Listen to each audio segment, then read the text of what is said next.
To all who come, welcome.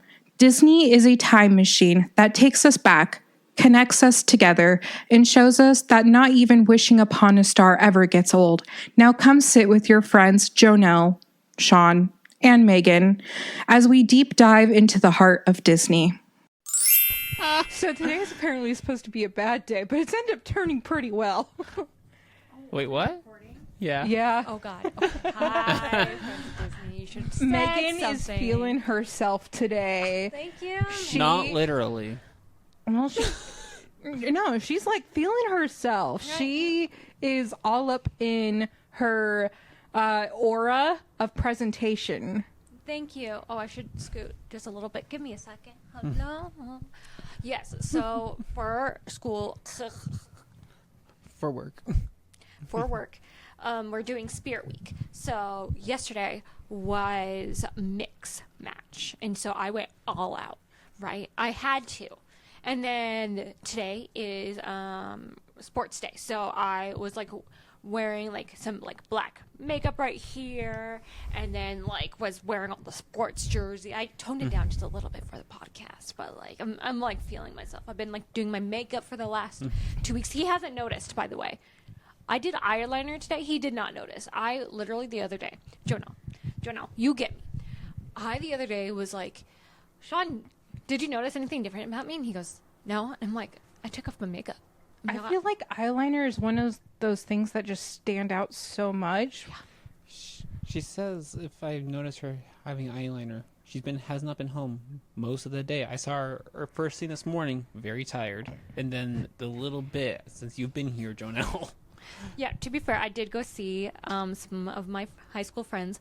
Tasu, hi, if you're watching this, hello. Shout out to you. To Monsters, Inc. Yeah, sorry. Monsters. We will Inc. now get into the movie, apparently. We're Hi. just having a really good day, because before this, you should watch the short whenever we post it. If but we it's post it. hilarious. If we post it, there's a lot of shorts we have not posted. We need to post this. I know we do. This one's Copyright absolutely claim, hilarious. though. Literally, it is like the best of us Yep. in our dumbass energy. It's so true. Every episode before we record, we have to do a little Test recording. test recording. If we don't, the gods of the recording will demonize our video. Yes. Yeah, we always check to make sure everything's working properly. And so, like, sometimes I'll give, like, a little, like, say something kind to the friend next to you. But most of the time, it's, like, we pick a random song and we, like, burst out singing to it a la musical. But, like, instead of thinking High School Musical, think of, like, drunk people at karaoke. That was definitely the description. We were for singing this one. Gaston. Gaston from the live action. We don't have anything against the animated version, The as you live-action know. rendition of Gaston's just better. It's just like if you want to be like, it's like at a tavern where we're all drunk people singing. It fits the mood better. And we And definitely- Josh Gad as LeFou is, I think, one of the like most perfect things ever. So like, come at me in the comments. Mike Wazowski. Mike Wazowski. Mike Wazowski. Mike Wazowski. Okay, so very funny thing about this. Yes.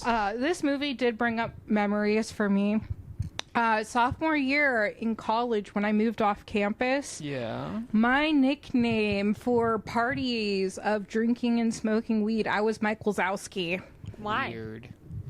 Apparently, I green? had Mike Wazowski energy. So, you want to know something really weird? So I got this movie for, like, I own it for, like, as, like, part of, like, my movies that I own digitally. And when freshman year of college, I actually watched this movie with someone from our friend group in, like, my room in Erin. Which one? Taylor. Oh, Just me and Taylor were hanging out in my room in Erin, and we would watch Monsters, Inc. on the floor off my laptop. That sounds very on brand for Taylor. I But, have like, never me met and Taylor. Yeah, no, that makes sense, though. It tracks, because for her, it's like Monsters, Inc. or Shrek. I have never met this Taylor. Yes, you have. No. She was after my time. No, she was Emily's roommate the year we met. I never met her. I know that is a fat lie. Either that or you just didn't pay attention to her at the table. But that's Yeah. also totally okay. Yeah. No, I swear I've never met Taylor. We'll talk later. Okay. But, yeah, apparently you seemed very confused, which also I'm still kind of confused. I don't understand how I have Mike Wazowski energy. I was like, literally like, but Mike Wazowski is so small, and you have such a big presence. I mean, such as Mike, but like, Mike is like,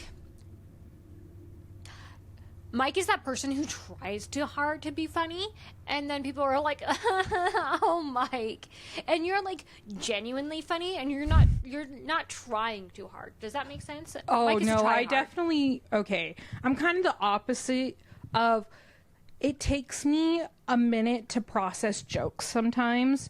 Like, my partner, people at work, also the current broker that I'm going through. Wow. At least it's on my lap. Okay. Oh, that doesn't make it any better. Anyways, I'm going to put that down.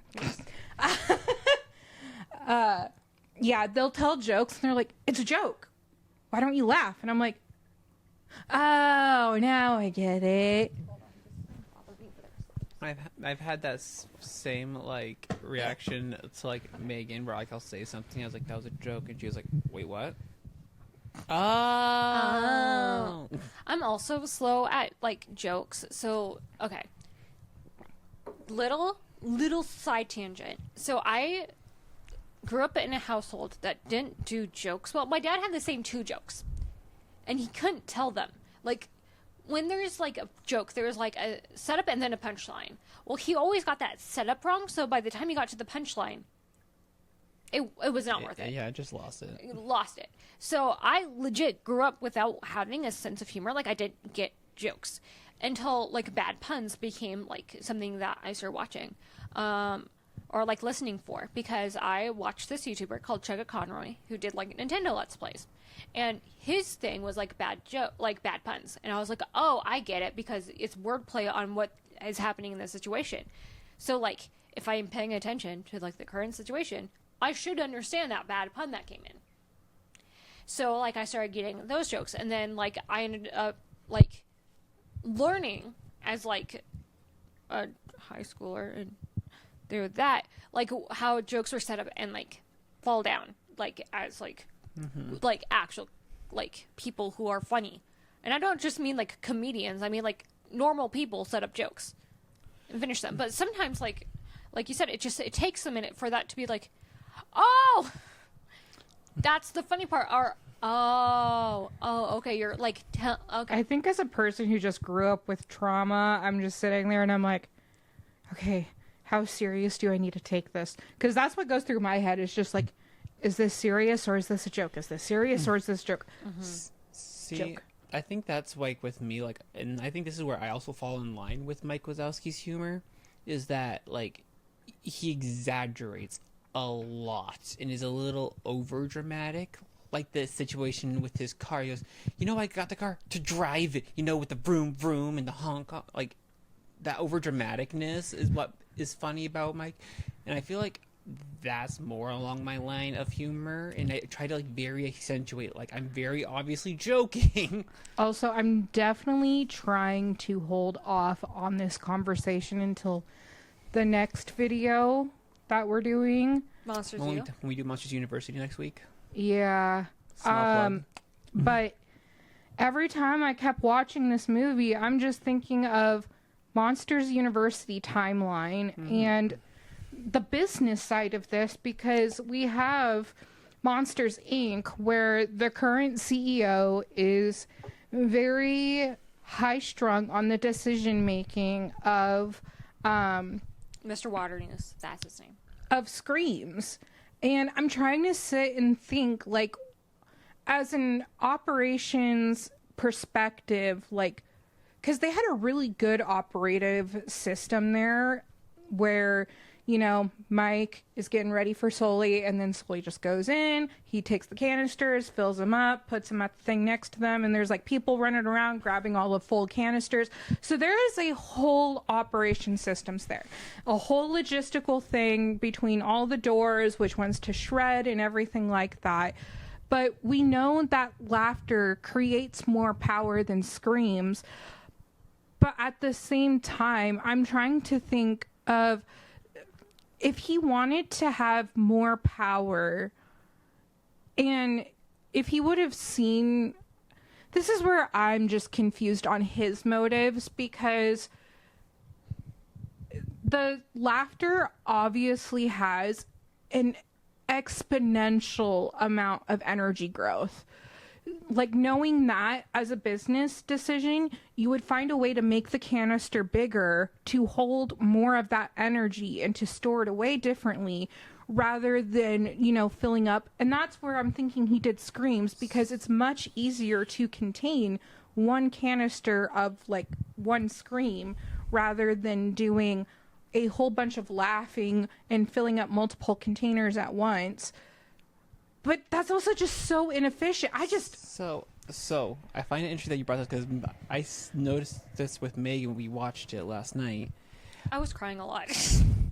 Well, so I think you brought up a couple things, because the decision to not do laughter, you have to remember that their understanding of kids is that they are toxic, evil, and dangerous. Not evil, but like... But given this timeline in Monsters University, they know that, like... Because wasn't it in the, like, test store that they made all of those kids laugh? I don't remember them laughing. I remember them doing an absolutely ridiculously high scream that allowed them to power the door. But on the concept about, like, the laugh versus screams, I don't like the person, like Roz said when she came on, they said that Boo had to go back. This never happened. No paperwork on it. Nova. He might be stuck in the baby's room. And so I think these stigma and dogma around the perception of children, I think, is was a big barrier to the foregoing screaming and shifting over to laughter, because the TV series Monsters at Work, which is like a sequel series to this movie, talks about that very transition of shifting over to doing laughs and the issues that they're facing. But also, if you look at the end of the movie, the size of the canisters are bigger, way bigger. Yeah. Because they're like almost the size of Sully, it looks like. Like, they're huge when I pointed it out to Megan. But what I'm also complexed with is, like, it's clear the CEO, he knows about kids. And so, like, he has to be holding some type of secret to know that children are actually not harmful to the monsters. Or at least not in the way that, like, the, like, I don't know, the yellow guys? What are they? Like, they have, like... The Child Detection Agency. Yeah, the CDA. The CD... Sorry, there's, like... Coeur d'Alene. The Coeur d'Alene people. The Coeur d'Alene people. Oh, my gosh. No, because, like, the Monsters ride at Disney California was originally supposed to be, like, Superstar Limo, and it had, like, a bunch of, like famous actors and actresses, but like it went bad so badly that they changed it within like a year of it being I was open. gonna say a Monsters Inc. ride on the doors would be so They're fun. making it. Shut up, because I literally was telling Sean about this. But basically, when I think of like the talking about conversations we just had, I've been having this weird thing all day where like I will like come into a room and I'll ask someone a question and they're like, "Oh yeah, I just talked about this when you weren't here," and I was like, it's happened like 5 times today, I swear. Anyway, so like the people in the costumes at that ride is actually like the actors and actresses being like reused. Oh, so to clarify, because you jumped around a little bit. Yeah, The models for the CDA in the current Monsters Inc. ride in California Adventure is actually the old celebrities from Superstar Limo before it became the Monsters Inc. ride. Yes, thank you so much for explaining that better. So whenever I see them, I'm just like, oh look, Tom Hanks is in there. Because, you know. But yeah, they actually are making the door ride in, I think, Hollywood Studios. I wonder if they're going to make it like the E.T. ride. Like, okay, I know Disney and Universal are definitely nowhere near the same park, but in Universal Studios Orlando, there is the ET ride, and like when you're going in there, you're essentially going into like the ET movie, and you're walking around in the garden, and then up comes your bicycle, and you just kind of like the Haunted Mansion where you just go and walk onto the seat. Essentially that happens, but then you just put like a little gate over you so that way you don't like go anywhere else. But then you're just sitting there riding the bike up in the air. I think it'd be interesting to have it be like the only way I can describe it is like a hanging ride. Like, well, and like that's what that ride is. Where like the track is above you. I know, and that's what that ride is that the bicycle is like in the air, so you're hanging from it. And like the back, kind of like the horse trolleys on a merry-go-round, how they have that pole where you go up and down, except the pole is just hanging on the roller coaster part up here, and you're just sitting on the bike. I'm thinking of something along the lines of like Aftershock from Silverwood. I see what you're saying. Yeah. Interesting. Yeah, I am so excited for this ride. I literally was like, because we watched a lot of stuff about Imagineering, Sean and I, and I'm like, if the part of the ride I want to go through is the part where they're going through all the doors and just like opening it up and being like, oh my god, look, now we're in Hawaii. Oh my gosh, look. And like, oh, I love that scene. I love it. Going through the blizzard.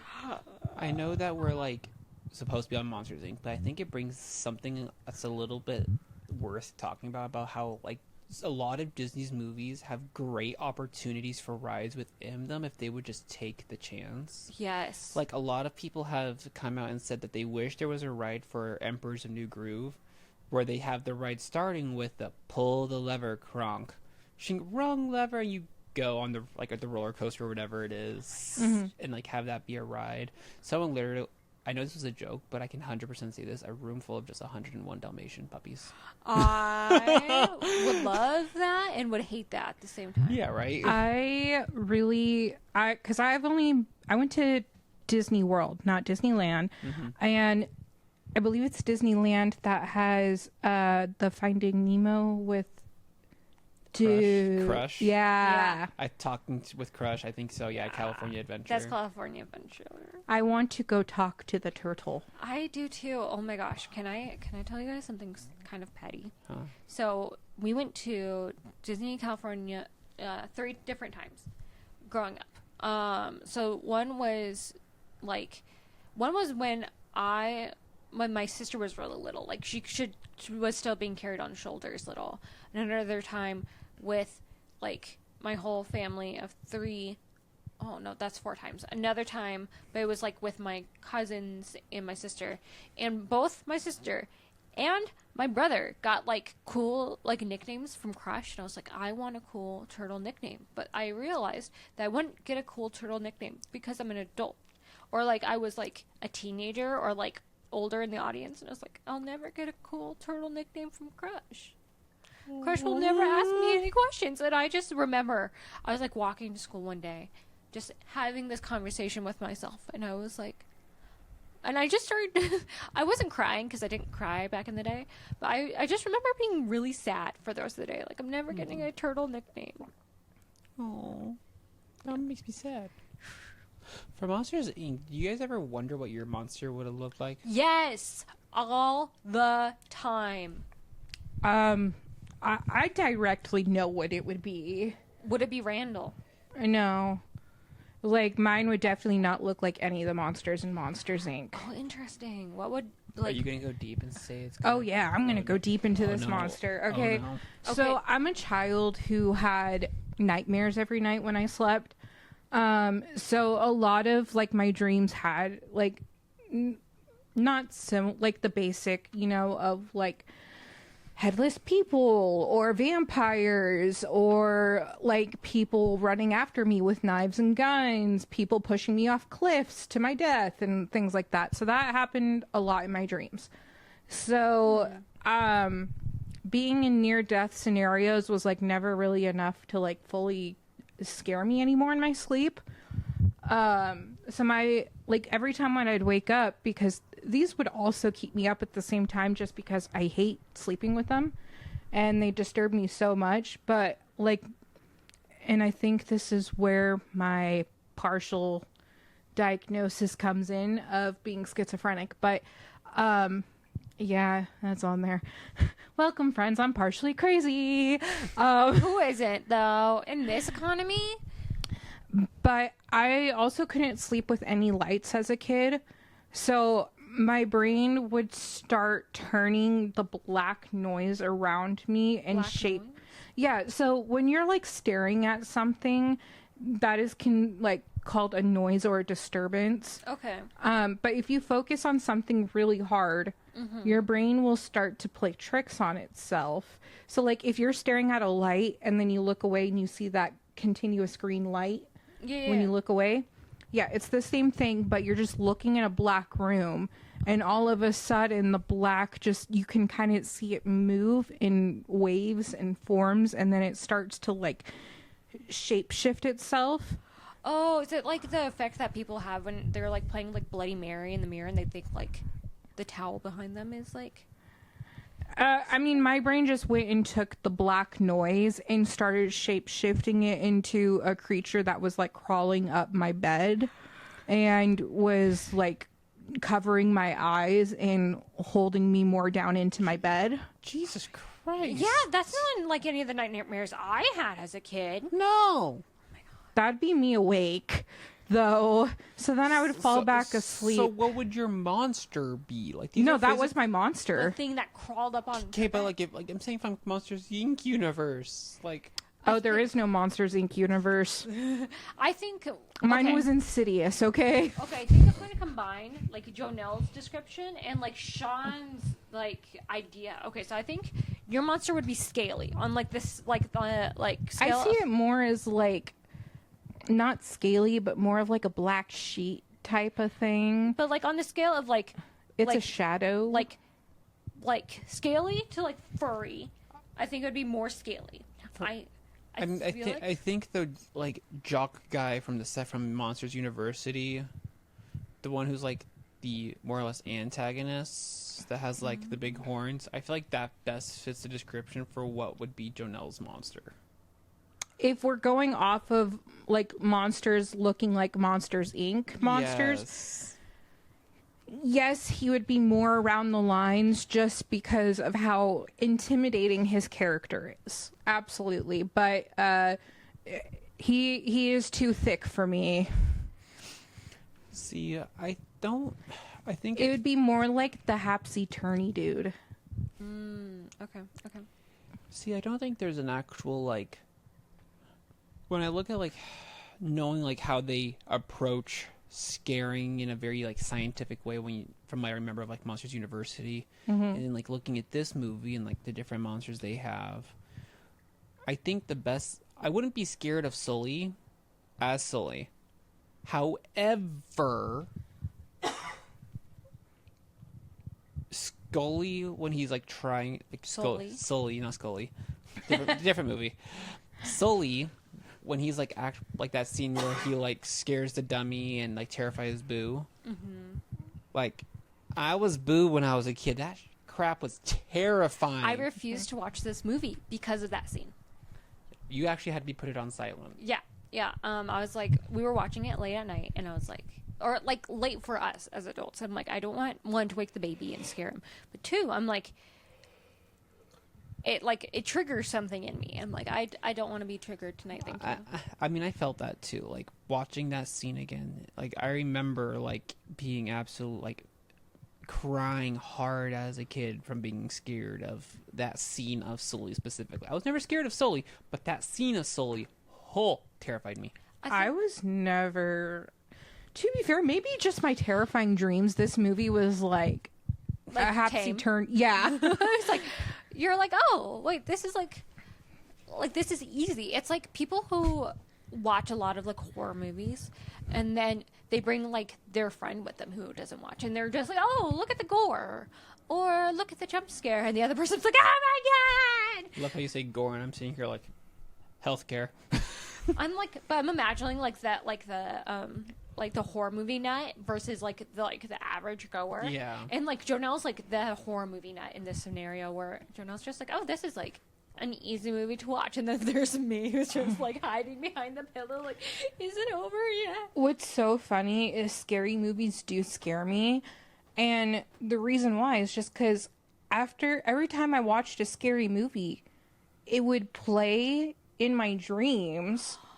And I would then be in that movie. Oh, that sounds awful. Except my brain in my dreams would twist it a little bit. Just like those characters were then coming after me to kill me in whatever scenario that best fitted my life. I don't know. This is why whenever I have a nightmare, I routinely will watch like little kid shows. I started this when I was like really young, but even nowadays I'll still do it. Where I'll like I watch a Disney movie after something. No, I won't go that far. I'll go Mickey Mouse Clubhouse. I'm like, I need good vibes. I started putting on Bluey. Because of our son. Yeah, dude. Bandit, I love Bandit. Oh my gosh, Bandit's fantastic. He's great. I mean, like, not to the people around, like, for, like, Bingo and Bluey, but I feel like for Also, all the I other love adults. Bingo. Yes. Bingo is adorable. Yes. Bandit and Bingo are my favorite. No offense, Bluey, but I like- Bingo has some big problems that need to get solved. Yes, Bingo. We prefer Bingo over Bluey in this house. I love Chili because I just sometimes relate to her. Like, I just need 20 minutes. But, like, also, I think Lucky, like, the Golden Retriever next door is also just fantastic. Lucky's dad. Lucky's dad. What's the Pomeranian dog? Pom Pom. I love Pom Pom Pom. Pom. We love Yes. Pom Pom in this house. Snickers, the wiener Wiener dog. dog. Yeah. Justin was laughing about this one, but the like bulldog one, Winston. yeah, like legit has muscles. Yes. Yes. Yeah. Not us going on a side I'm tangent. like, I'm Bluey. so hard to not go down the Bluey rabbit hole. Oh my gosh. Guys, the love of Bluey is real. Can we just have an Also, episode it's where we like the talk about only Bluey? show on Disney Plus that has no ads. It's great. Because it's so short. But no. Disney Plus, keep it going. Please. But yeah, like I'll watch like Mickey Mouse Clubhouse, Bluey, My Little Pony. Like I will watch the child stuff whenever I have a nightmare to filter out the bad stuff. I think this is really interesting because, so, when I had a nightmare as like a young child, I'd like go into my mom and dad's bedroom, just like, I don't know, make sure they're safe. I don't know. And my dad would be like, my dad's a super light sleeper. Like, you could sneeze in another room and it would wake him up, which was like bad as like a teenager to an adult. Like, it's Trying also- to sneak out of the house. Not even that. Aw. I never snuck out of the house because I Damn. was too good of a kid. Like, I didn't realize until like recently I could have totally skipped school. I never skipped school though, to be honest. Me neither. But like the first aid stuff was all in my parents' bathroom, which you had to walk straight through the parents' room to get to their bathroom. So like if I cut my hand, like there was one night I literally tripped over something and cut like my foot open and I needed a Band-Aid. Well, it's in my mom and dad's room, so I have to like go and get it. Or like if I have ibuprofen, or if I had a stomach ache, I had to go to their bathroom, and it would wake up my dad, and they'd be like, he'd be like, "Why are you awake?" I'm like, "It's fine, I just need a Tums." And he would be like, "Why did you come into my room?" I'm like, "This is the first aid cabinet. It's under your sink." But like after a while, like after I turned 10, I was like, okay, I can't go to mom and dad's room because they just get pissed off at me. So what I would do was I would like lay there in the dark and I'd be like, okay, I'm going to tell myself the story of like the nightmare. Like dreams are nonsensical, but like it'd be like, okay, I was stuck in a tornado and I couldn't get home. And so then I would have to like rewrite the ending and be like, okay, so there's a tornado and Miss Frizzle from the Magic School Bus, again, I was like 10, found its way to help me. And she was like, "Oh, I am so sorry.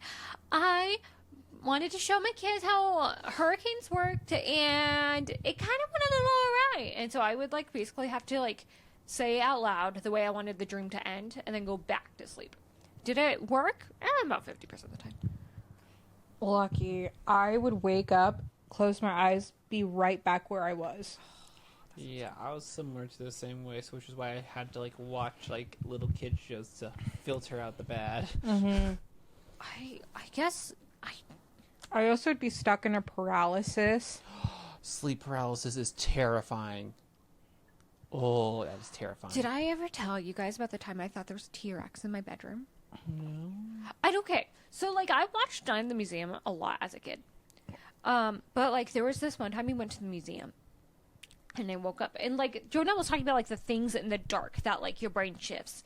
And I could have sworn there was a skeleton of a T-Rex, like, at, like, the foot of my bed. So, like, T-Rexes are huge, right? So, like, I was convinced, like, the tail was wrapped around, like, my bed. And the face was, like, right here. Like, close to, like, my face. And I woke up and I was like, this T-Rex is gonna hurt me. Again, it was a fossil. So, like, the worst it would do is fall. Also, I'm now thinking why I probably had more of a draped, like, cloth type of demon running up my bed. So, you know those, like, circular things that you had, like, to have, like, a princess bed? Yes. I had one of those. With the hang... I also had one of those, and mine was, like, pink, I believe. Mine was white. Yeah. And then my closet door was a mirror. And slide like this, and like both sides were just mirrors. Yeah, I've seen those closets. Yeah. So no lights on in my room. Oh, that's awful. There's a mirror staring right back at you. You have this draping thing to make your room look like a princess bed.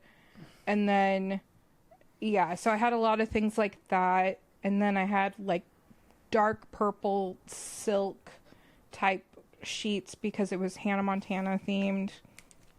Oh my gosh. Okay, so listen, there was like this amount of time where I watched a lot of like ghost supernatural podcast stuff, and something I heard was like the mirrors are like dimensions for like things to come in. And I was like, I don't really agree with that. Or I don't really believe in that, I should say. But I feel like... mirrors are glass with metal coated on top of them. I feel like there's... like, if I am asleep in my room, we have one small mirror, like, off to the side of our room. I should not be able to wake up and look at myself in the mirror. Like, that's just, like, a rule of thumb in my, like... space that when I am like half conscious, I don't want to look up and see me or Sean in the middle of the night or even my cat or my baby reflected back at me. I think it's also something to be said, though. That's also why those places where there's mirrors on the ceiling, I'm like, what are you doing? Well, I think there's also something to be said of like when you're that tired, like, and we definitely saw this highlighted with like in the very beginning of the movie with like the animatronic kid, and then even Boo a little bit, where it's like you're so tired and like you're not fully awake to where your brain starts to twist. The one episode of Bluey where Bingo's friend was like having a sleepover with Bingo and Bluey, and they were just becoming a toddler and growing out of their taking a nap phase. Muffin! Yes. Cousin Muffin. Oh my gosh. That's her cousin, by the way. But Yes. Tells you how much I still pay attention to the story plot. Not that much. but like you get to that point where your brain starts to kind of like shift what it like hears or sees in the dark, especially. Like there's times even now, like I'll be like laying down in bed, lights are off or whatever, but then I'll hear like a creak, and then your brain will just be like, what was that creak? And part of you will try to like logic your way, like, oh yeah, it's just a door, but then you're getting more tired, And then like things become spookier. and like I feel like that's where like even though like a lot of kids will say I'm scared of the dark, it's like not the darkness itself, but like they start to hear things. And like we have a cat, like if I'm like half awake and I just start They're scared of the white noise. Quite literally the white noise in the dark room. Yes, because their brain will start to twist it into like anything else. Which is why, like, I described it as like the white noise transforming, because that's what it was. Yeah. And that's like literally why you like have like lullabies playing for like babies and kids, is so like all that noise is like drowned out by something. Yeah. Because yeah, like even like there's a guy at our in our apartment complex who will like have like a loudspeaker going when someone's going into the trash and stuff. there was a time we went to bed and stuff, and that started to go off and stuff, and I was just like, so like my head's like starting to twist, like, oh no, the guy's angry because I can hear him yelling. Yeah. Oh, is this one of your neighbors here? Mm-hmm. Okay. I'm like, oh god, the homeless guy is yelling back at my neighbor. He's getting angrier. He's gonna come and oh crap, I need to make sure that my door is locked. Like that anxiety starts to like ramp up. Yeah. I remember. Oh my gosh. Okay. So, funny story. My mom used to have like this like big vase, and it had a lot of flowers in it. Okay. And I often went to bed later than everyone else because I did schoolwork, and it was like, I don't know, 11:30 at night, and I come upstairs, and like my childhood house had like big windows in the living room, and I walk up the stairs, and I turn the corner, I see this big vase. I thought it was a panda. How did my brain think it was a panda? But I was like, oh, what is a panda doing in my house? And then I saw someone like run by, and I was like, oh my god, I'm gonna die. And then I was like, wait a second, that's a flower vase. I know that kid. That kid literally cried yesterday because he hurt a ladybug. I think I'll be fine. There's been a few times where, like when I first got Percy, he used to love sleeping at the end of the bed. But now that me and my boyfriend share my room, not so much. But when I would wake up, my cat, he stares at me 24/7. Yes, so does our cat. Nonstop. Like every time when I get home, Percy is right there like, okay, I got to be in the room. I'm going to sit and stare at you. That's all he does. Mm-hmm. But when he would sleep with me, I'd wake up in the middle of the night sometimes, and he's like right here in my face, just staring at me in my sleep. And I'm like, and okay, he has one of those like stares though, where he looks like he is either a Chinese emperor or like a mad Russian man. Yes. Of power, you know, one of those deep, glaring stares where he's just like, you know, I have control, and like it's like I have stolen 1,000 souls type of eye look, just like I've killed many and you are not the first. Mm-hmm. Yes. No. What's your favorite part of the movie? I love how we went very off topic about the movie. Well, I mean, we were like talking about the movie, but not talking about the movie. But, like, what's your favorite part of the movie?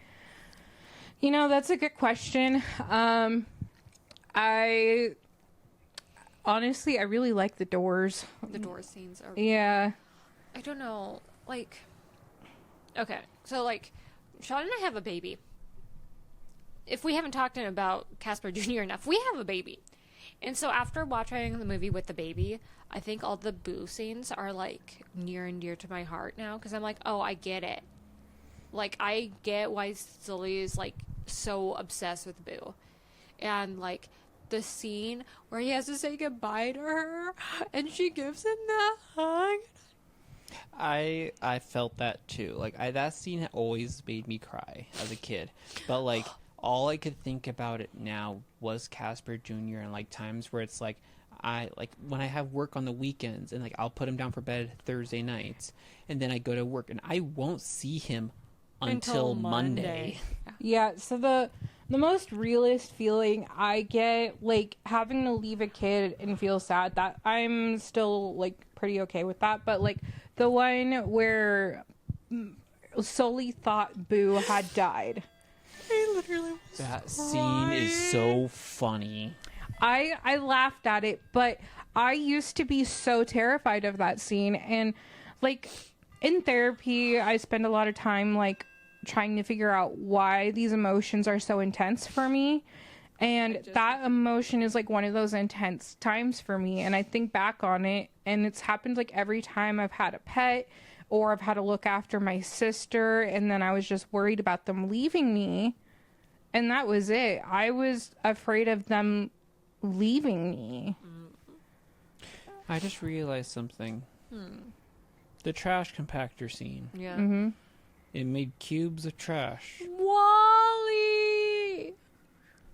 It's the precursor to Wall-E. Sorry, cat. Did you see the ball? Yes, the ball, the fish, the Jessie. Yep. There was 2 Nemos. 2 Nemos, that's right. She did find a second Nemo. I did. Fun fact about this movie too. You know when they're going through the doors, and that door that they stick Randall through, and the person's like, "It's a gator." Yeah. Mm-hmm. That's from Bug's Life. That scene that they're in is from Bug's Life. Oh my god, you're right. Oh my gosh. I also just forget that Bug's Life is a thing. It's not as bad as I remember it being, but used to my favorite part of this movie, I honestly think it's the beginning, and I don't mean and I don't mean the beginning like the Monster Simulator beginning. Is it like the thing going through the door, like the doors? So the part? intro I love. Yeah. The intro I love. Are you talking about Mike and like him going through his day, like with the car, the and whole, then like, oh hey babe type of thing? the whole the whole morning bit on their way to work and stuff when they wake up. I think that part was just really funny. Honestly, And it led to like the greatest running joke in Disney history. Of like hovering over Mike. watching this movie though made me realize like I think I finally found a Disney character that I truly admire. Oh, Sully. Yeah, Sully. I was like, Celia? No. I'm like, if you just said you love Bandit, it's Sully. Yeah. Yeah. Sully's like... Because so often I just want to live a life where, like, I'm have a dad. calm. And that you have a dad. Yeah. You like father figures. I got daddy issues. What can I say? Yeah. I have a lot of emotions right now. Give me a second. Fun fact, I redid my makeup because it looked really bad. Because I came home from a long day of work. Raccoon eyes. And it was really bad raccoon eyes. So I was like, I'm going to redo my makeup and look pretty for the camera. And I refuse To cry. to have my makeup get ruined a second time today. You know the running joke we're talking about, right? Like how like Mike's face gets covered. Yeah. Do you know how far Disney has ran with that joke? No. So you know how like with Disney Plus, how like you'll end something and like it'll go down to the mini player with like something to suggest or whatever. Mm-hmm. They'll do that with Monsters Inc. and that picture in the back for suggested to watch will be like Monsters University or something. And it'll have Mike and Sully, and the mini player will perfectly cover Mike.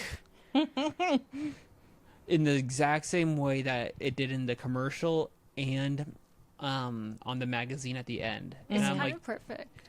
I remember seeing a meme about it too, and they're like, Disney had to have done this on purpose. There's no other way that this makes sense. They would not have let this happen accidentally. Okay. I have like a few things. First of all, so I have ADHD. I don't know if I talk about it a lot, but I do. So like when I was a kid, I actually hated like the opening number of the movie, and I mean like when like the da da da da like the whole like theme song. I think that song is really good, but like as a kid, I hated sitting through the beginning of like watching like the like little like monsters like eat the words and stuff. Like I was like, this is like the boring part. And I thought the same thing about like my favorite movie as a kid, 101 Dalmatians, because there was like watching dots, and I was like, this isn't even the good part. Come on, go to the good part. But I didn't have to, like fast forward a movie apparently.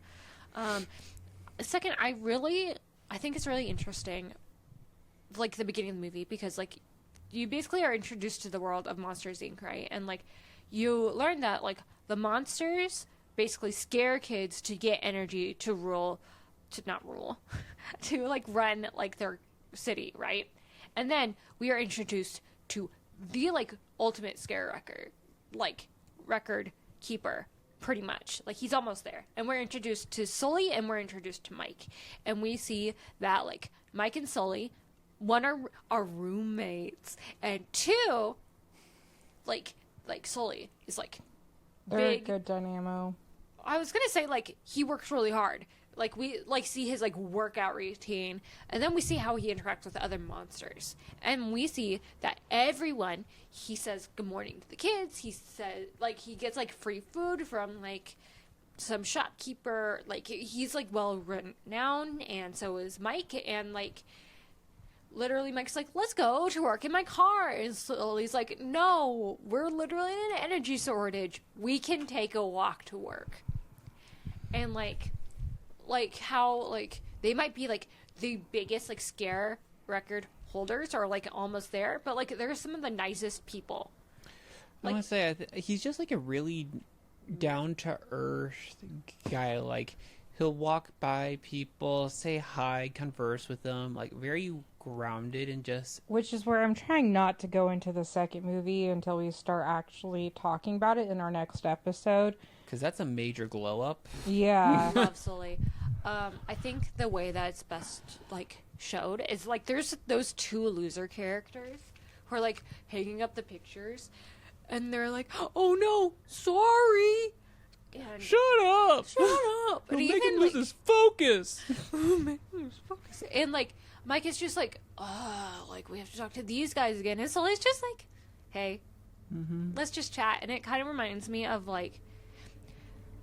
Sean is too kind to like brush people off, but I feel like when we're having conversations with random strangers, I'll like converse with them, especially when we had like the elevator at our old apartment, and they'd be like, "Hi, how are you?" And I'll be like, "Oh, I'm good, having a great day," and Sean will just like stand there, and like, "Oh my god, why are we in this conversation?" And I'm just like, "Oh yeah, I'm the Sully in that situation where he's just like, oh, these people," and I'm just like, "Oh my god, hi." See, I'm trying to become the Sully in this situation for driving. Just calm energy. Yeah, but I love being the petty person and doing the same shit that they just did to me. So my dad came down on Saturday to like listen to our to, like help with our car or whatever. Mm-hmm. He literally told us he went over 90 going down the freeway just to try and catch up to someone that pissed him off, and they never found him. They think he might have like gone off on at an exit or something, but literally never like found him. But went over 90 just to try and catch up to him because he pissed him off. Yeah, I've definitely done that a few times. Like driving out to work, there was a guy that like he was passing people by so on the way when you're going back through SFCC and then you're heading out towards the casino, that road. Yep. There is only one passing zone.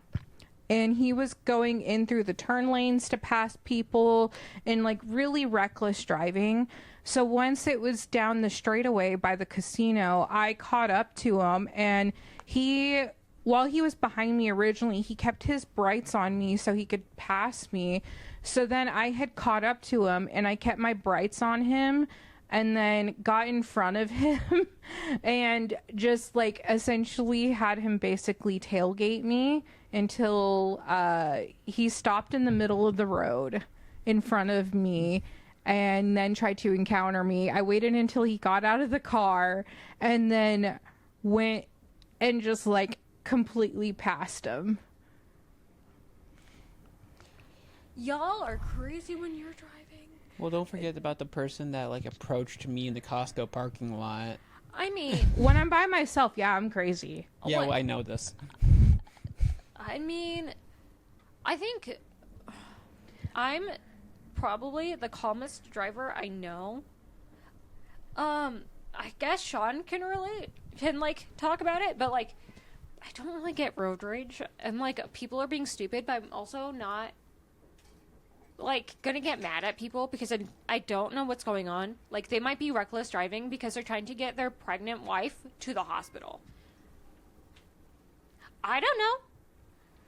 Or like, oh, they might be running late to a really important meeting. So I'm always trying to be like, I'm trying to hold grace. Yeah. And so I'm like, I'm not going to do that stupid thing, but I also... You're a really kind-hearted individual. I also have a sister who is a lot petty like you are. And one time we went driving, and she thought it'd be so funny. So there was this guy in front of us who kept, like... I can't remember what he was doing. But, like, my sister was like, okay, let's tailgate him. And I was like, you are going to get us killed. And they ended up, like... Basically, we were, like, this close to each other for, like, 2 miles. And I was like, my sister, this isn't enough space for a Hot Wheels car between our cars. If you want to not die, I recommend not being petty. Mm-hmm. There's a time to be petty. It's not when you're driving with another stupid person.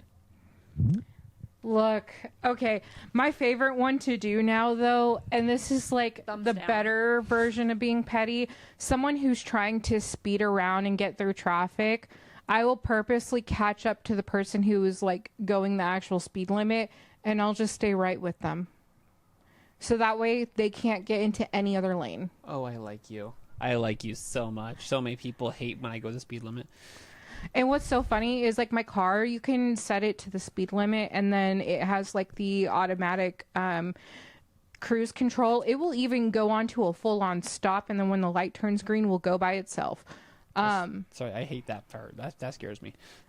Honestly, I really like the feature.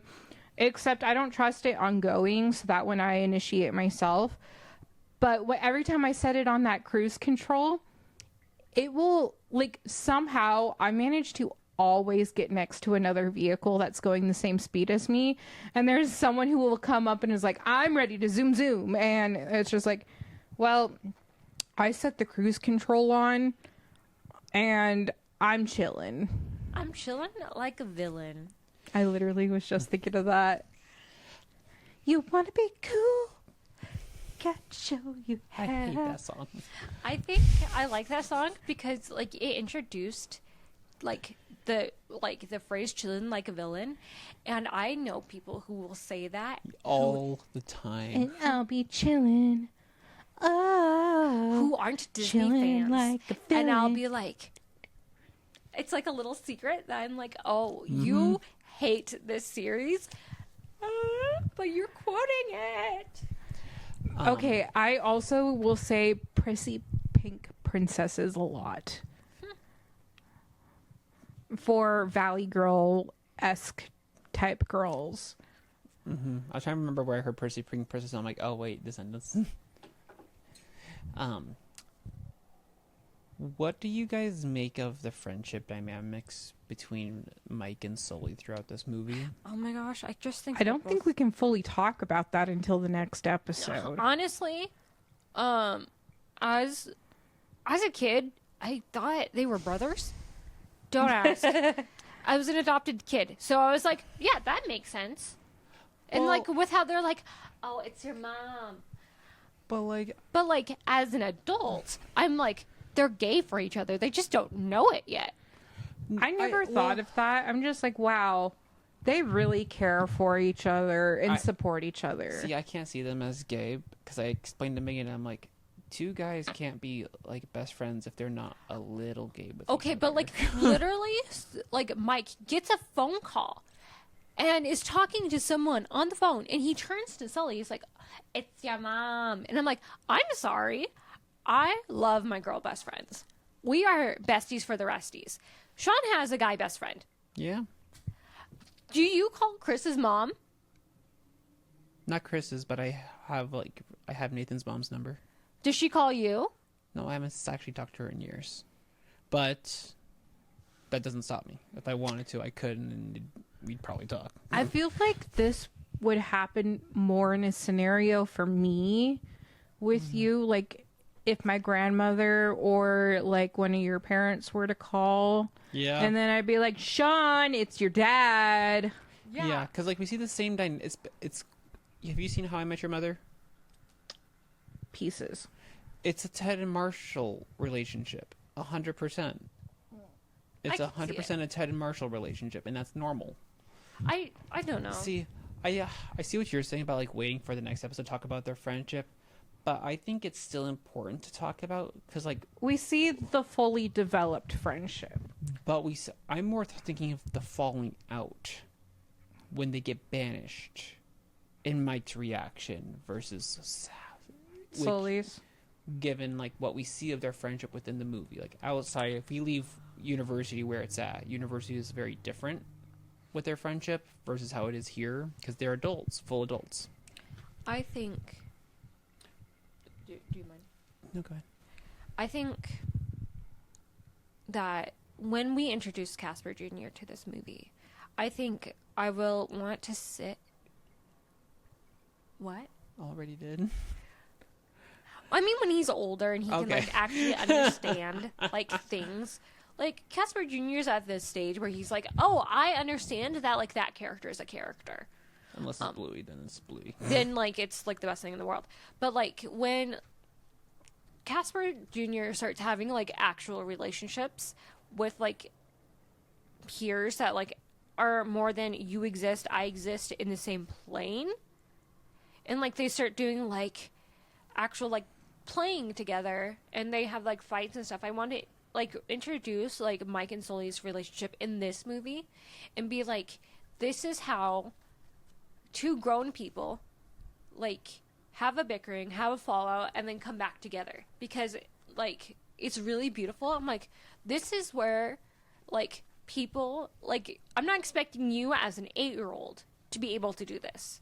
I'm expecting you to like need your dad's help, my help, like all of like your like support systems to be able to do this. But like this is why we practice, so that way when we do have these big fallouts for when we are adults, we are able to like be like Mike and Sully and be like, we have this friendship that when it is shaken, we can come back together and we can like still fight for the same team, even though our feelings are hurt, even if we're coming at something from two different directions. And I think that out of all the things I've watched, there's not really as beautiful as a friendship between two male characters that are like, no, I have your back. I didn't understand where you were coming from and you hurt my feelings, but like, I'm still here for you at the end of the day.